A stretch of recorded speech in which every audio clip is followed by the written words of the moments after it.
The waterfront terrace was packed with 300 people, and every one of them was pretending not to stare at Claire Thomas. I stood near the stone balustrade in a beige suit, chosen because it looked calm on camera, even under the hard afternoon sun. Behind me, the water flashed silver.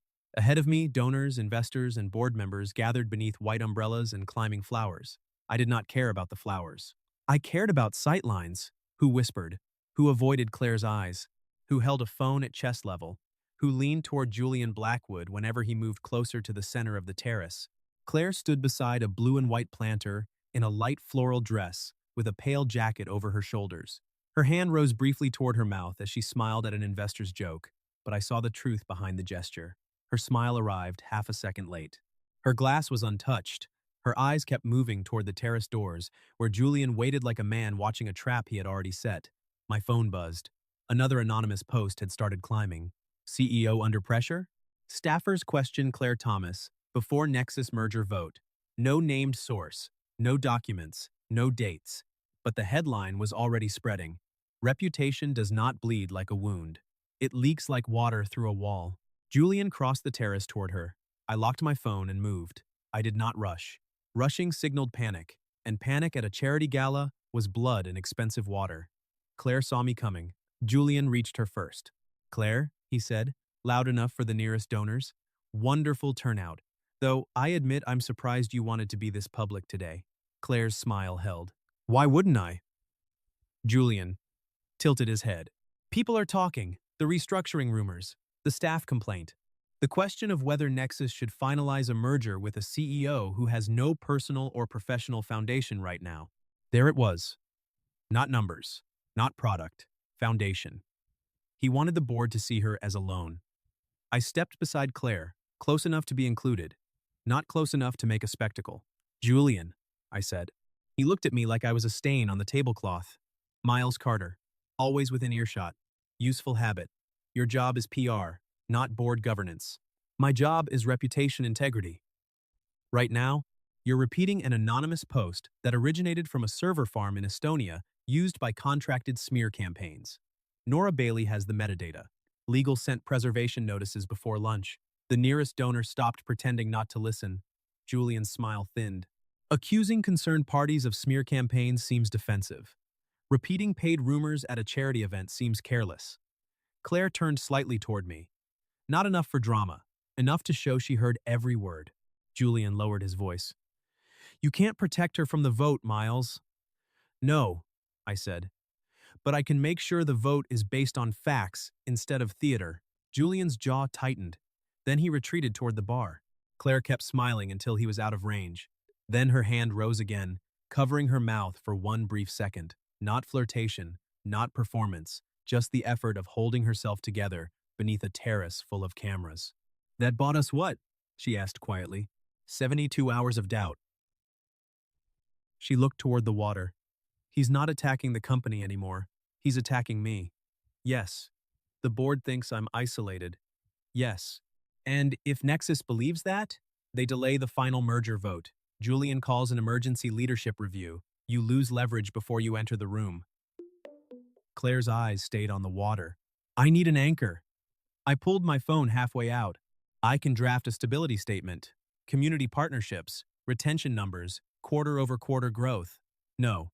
She turned back to me. "Not a statement." The string quartet changed songs. A camera clicked. Claire lowered her voice. "I need them to see that I'm not alone. I need you to act like my partner, Miles." I stopped moving. "No." She did not flinch, but the color in her face shifted. "I'm not asking for romance. I'm asking for optics. And I'm telling you, optics without guardrails become liabilities. You're my boss. I manage reputation for your company. You asking me to perform a personal relationship in front of board members creates power context risk, HR risk, merger disclosure risk, and exactly the narrative Julian wants if we do it badly." Her lips pressed together. "If you say no, your job does not change." "Good. Say that again when Nora is present." "Nora, legal counsel. If we discuss this further, she reviews it in writing. You confirm I can refuse without consequence. My compensation does not change. I owe you no personal access. We set an end date, and we do not use physical intimacy as evidence." Relief moved across her face. "That sounds like a yes." "It is a condition for a meeting." Claire looked toward Julian, already speaking to two board members near the bar. Then set the meeting. Tonight, conference room C, Nora present. Nora Bailey arrived at 8:10 p.m. Claire sat at the far end. I sat across from her, not beside her. Distance mattered. Documentation mattered more. Nora looked at Claire first. Explain the request. Claire folded her hands. Julian is using anonymous rumors to argue I'm unstable and isolated. The board is vulnerable because the Nexus merger has a leadership confidence clause. I asked Miles to act publicly like my partner for 6 weeks, through the final merger vote. Nora turned to me. Do you want to do that? No. Claire's gaze flicked to me. I continued. I do not want to act like her partner as a vague personal favor. I would consider a limited reputation stability strategy if it is documented, consensual, non-coercive, legally reviewed, and does not require physical intimacy. Nora's pen moved. Claire, if Miles refuses, his job does not change. His pay does not change. His authority does not change. I will not retaliate. Miles, do you report directly to Claire? Operationally, yes. Contractually, my review is handled by the Communications Board Committee. Then I'm adding a firewall. For this strategy, your review and compensation go through Nora and the committee, not Claire. Claire nodded. Done. Nora looked between us. No kissing. No staged private moments. No home visits unless documented. No ambiguous late-night photos. No misleading transfers. No private gifts. No romantic promises. The public story is simple. You developed a quiet personal relationship after the Seattle conference, kept it private to avoid distracting from the merger, and are no longer hiding because Julian turned personal stability into a board issue. Nora slid a blank page to Claire. Write this in your own words. Miles may say no at any time, Claire wrote. Then Nora pushed the page to me. Miles may say no at any time. His job, pay, authority, and standing at the company will not be affected. This strategy is for reputation stabilization only. He owes me no private affection, no physical access, and no personal performance outside agreed public contexts. Claire Thomas. I signed beneath her name. Nora collected the page. Good. First public move, I opened my laptop. Not touch, evidence of access. Tomorrow I enter the executive briefing with a corrected rumor map and her coffee order. I sit beside her, not behind her. She addresses me by my first name. No performance. Visible trust. Claire's smile faded. And if it starts feeling less staged, Nora stopped writing. I closed the laptop halfway. Then we do nothing until the merger vote is over. The board threat is resolved and the power context is clean. Claire held my gaze. Agreed. People typed faster, spoke softer, and watched doors more often. I entered the executive briefing at 9:05 carrying a blue folder, a rumor map, and a ceramic mug of black coffee with 1 sugar and cinnamon. The room quieted. Claire sat beneath the glass wall overlooking the city, one hand over financial reports, expression composed, eyes tired. I placed the mug beside her notepad. Before it gets cold, I said. Department heads noticed. Claire looked up. Thank you, Miles. Not Carter, not Mr. Carter, Miles. A small shift, but corporate rooms fed on small shifts. I sat beside her and opened the folder. Julian's rumor map is moving through 3 channels: staff forums, investor group chats, and 1 reporter at the Chronicle. We kill the first with metadata, slow the second with performance data, and neutralize the third with legal exposure. Claire lifted the mug. Start with the reporter. I clicked to the next slide. Sarah Jenkins is in the lobby now. Half the room turned toward the glass wall. Claire did not. She looked at me. What is she carrying? A false HR complaint involving David Thorne, former executive assistant. It is sealed arbitration. If she prints it as hostile workplace evidence, the Chronicle becomes liable for tortious interference. Claire picked up a pen. Handle it. The room heard that too. Not romance. Trust, too. I went downstairs. Sarah Jenkins stood by reception with a folded paper and a journalist's smile. Miles, she said, off the record? Nothing about a false HR complaint is off the record. You don't know what I have. I know David Thorne was terminated for selling internal memos to a competitor. I know the arbitration is sealed. I know Julian leaked it to you because he wants a headline before the board retreat. She stopped smiling. I handed her a legal notice. If you print sealed arbitration as a hostile workplace claim, Nora Bailey files before lunch. If you want the real story, ask why a board member is feeding sealed material during a merger vote. Sarah looked toward the elevators. Julian said Claire is losing control. Julian says many things when he is losing the facts. The false HR story died before noon.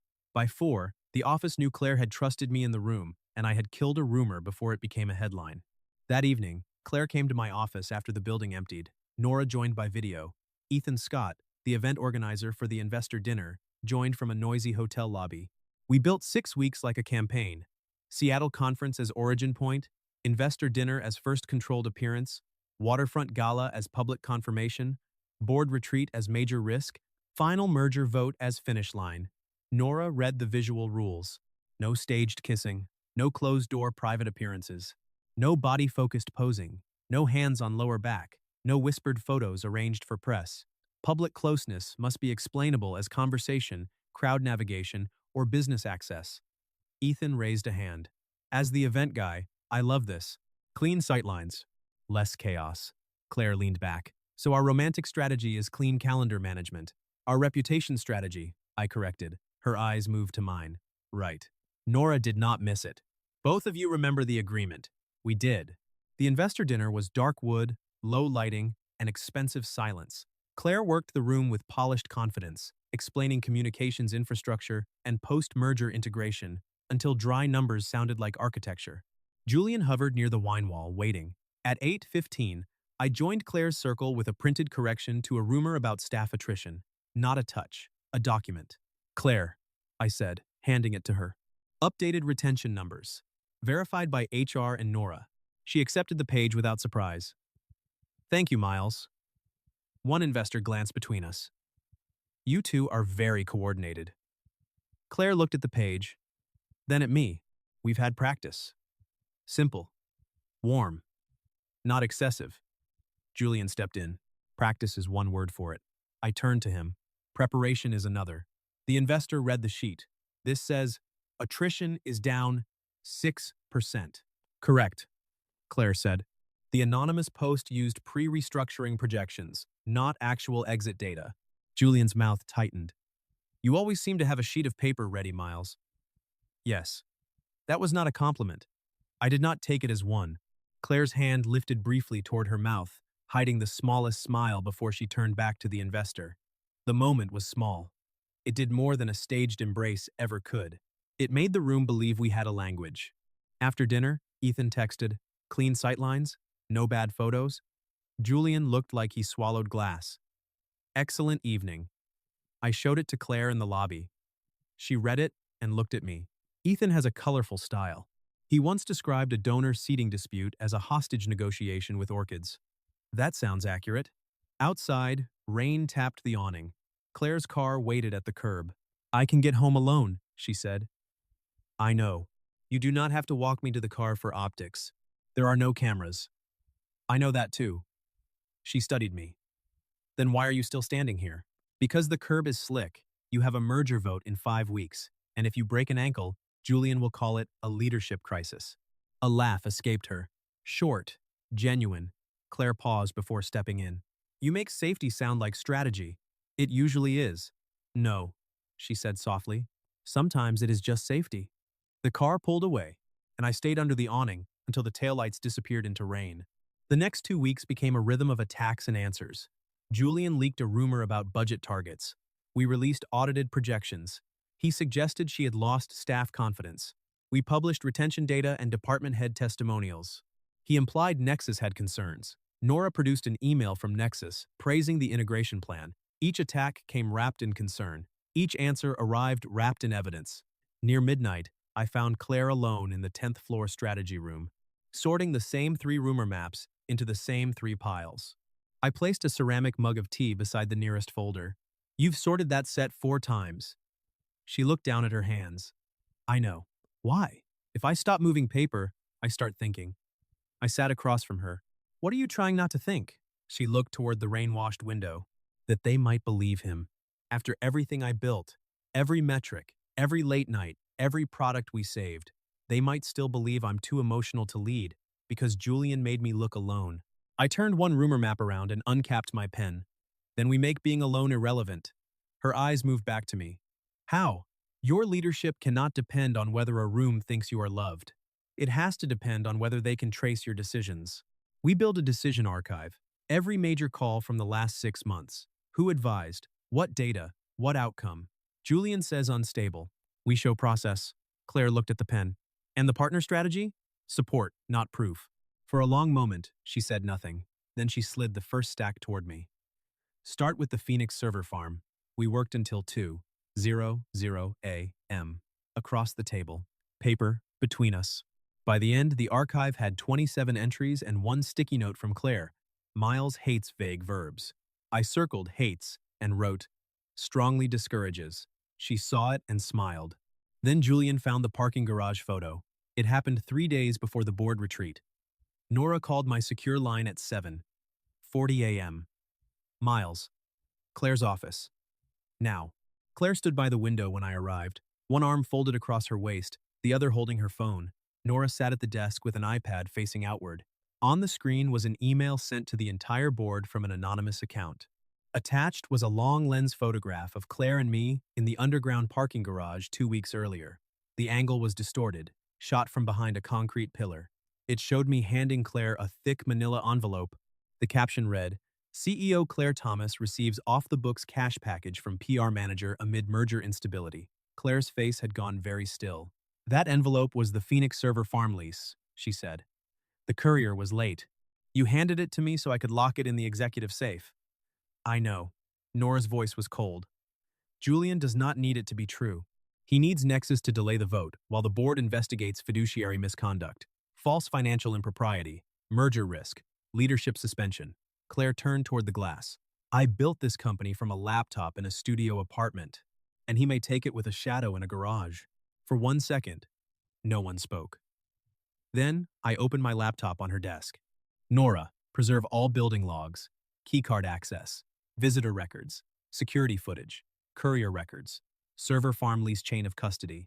Nobody deletes anything. 2. Nora was already typing. Done. Claire looked at me.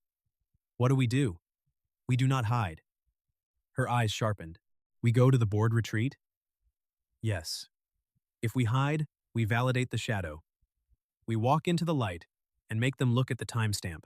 The next 48 hours became a controlled burn. I slept in 90-minute blocks on my office sofa.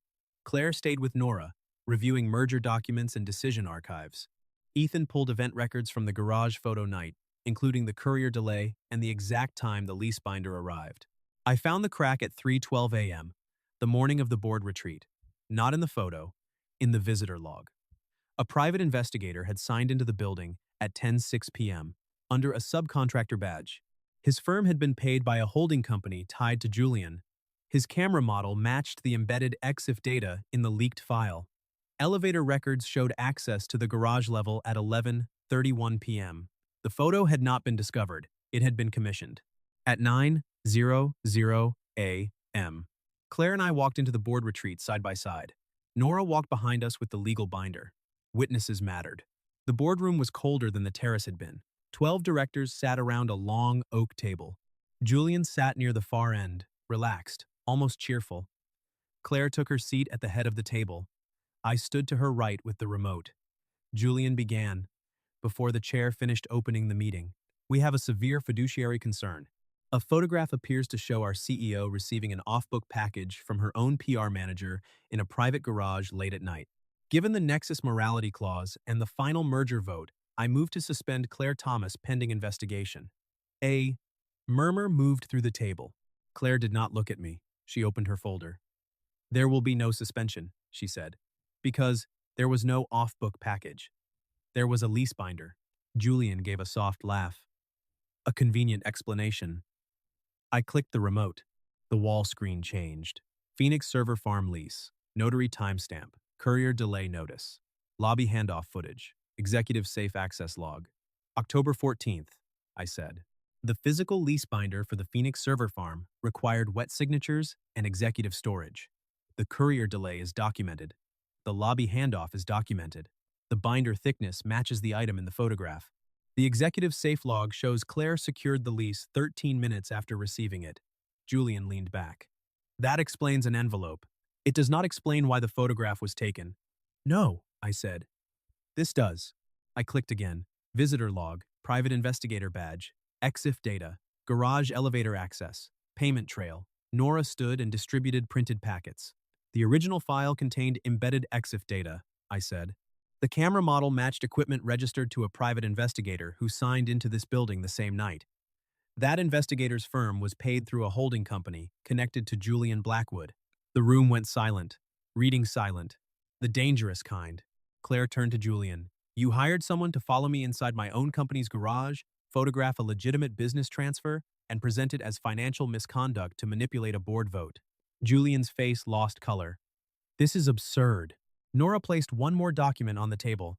Nexus has the evidence. Their counsel agrees the issue is not CEO misconduct. The issue is board sabotage. The chair looked at Julian. Did your holding company retain this investigator? Julian opened his mouth. No answer came. Claire did not raise her voice. Submit your resignation by 5 p.m. Or the company files for tortious interference, breach of fiduciary duty, and damages tied to merger delay. Julian stood so quickly his chair scraped the floor. No speech, no final insult. The sound of the door closing behind him did what no press statement could have done. It ended the room's fear. When we stepped outside, the hills beyond the conference center were bright under late afternoon sun. Claire stopped beside the walkway. For 6 weeks, every moment had been strategy. She held the binder against her side. You dismantled him, she said. We documented him. You saved the merger. The evidence saved the merger. Miles. I looked at her. The wind moved through the trees behind the parking lot. She smiled, but it did not reach all the way. You are already building the exit strategy, aren't you? I did not answer quickly enough. That was answer enough. The cleanest path, I said, is a quiet separation after the vote. 4 weeks, no scandal, no contradiction. We let the story end as a private relationship that simply did not survive the quarter. Claire looked down at the binder. More logistics. It protects you. No, she said softly. It protects you. The words landed harder than Julian's accusations. She unlocked her car. I'll see you Monday, Miles. She drove away before I found the right sentence. That weekend, my apartment felt too quiet. I had spent years building a life with no loose ends, no personal leaks, no private dependency, no one who could become leverage. It had always felt safe. Now it felt like a room no one had been invited into. On Monday morning, I walked into my office and found a matte black box on my desk. Inside was a ceramic mug.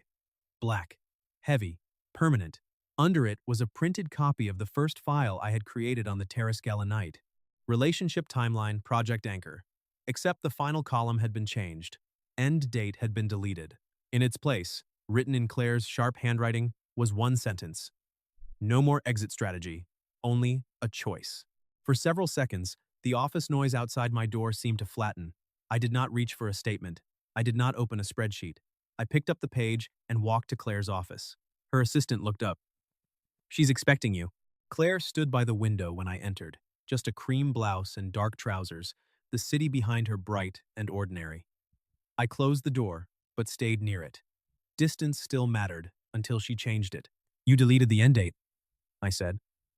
I did. The crisis is over. Yes. You do not need me to stabilize the board. No. You do not need a visible partner for Nexus. No. You can let the narrative fade. Yes. And you still printed this. She walked to her desk, picked up the page, and placed it between us. Not in my hand, between us. A choice I could take or leave. When I asked you to act like you loved me, she said, I thought I was asking for protection. But every time you had a chance to take control, you handed the moment back. At the investor dinner, with the decision archive. At the board retreat. You never made me smaller so you could look necessary. Her fingers rested on the edge of the page.